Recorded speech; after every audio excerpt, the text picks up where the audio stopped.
Kipindi cha uchaguzi kama ilivyo ni kipindi muhimu, sio kipindi cha dabi za kisiasa.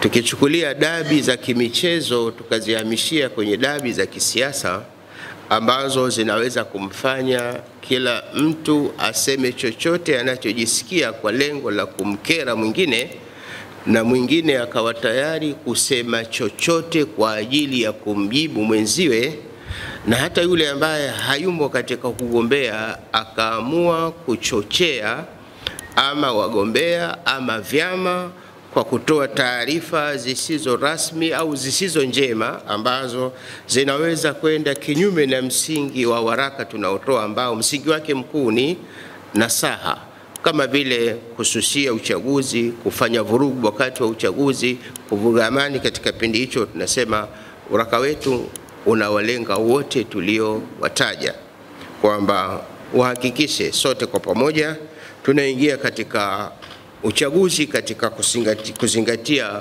ustaarabu.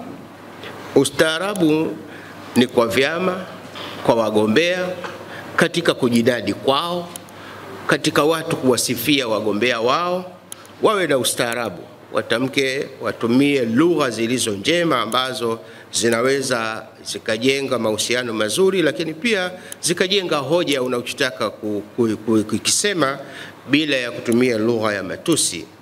Na vile vile tunajenga msingi huu lazima uwe na heshima, kwa maana kipindi hichi sio kipindi cha fursa ya kutukanana, ni kipindi cha kuwasilisha hoja ulizonazo. Kwa hivyo tunawasihi pia wananchi pia watumie fursa hii kuwa na heshima, kwa sababu kama tulivyosema uchaguzi una muda tu, na baada ya muda ya uchaguzi maisha ya kawaida yanarejea. Kwa hivyo chochote kisicho sawa kikitumika katika uchaguzi kabla au baada, maana yake uchaguzi utakapokwisha hayo yaliyobaki yakisemwa ndiyo yatakayochukua nafasi, na pengine nafasi yake ikawa mbaya zaidi kuliko kipindi cha uchaguzi. Kwa hivyo tunasema sio sahihi kwamba atokee mtu akasema uchaguzi hautakuwepo, uchaguzi tutauvuruga. Tunasema lugha hizo sio za heshima, na tunanasihi pia kuvumiliana. Yapo katika mazingira ya kisiasa linaweza likasemwa jambo na baadhi ya wengine lisiwafurahishe jambo hilo.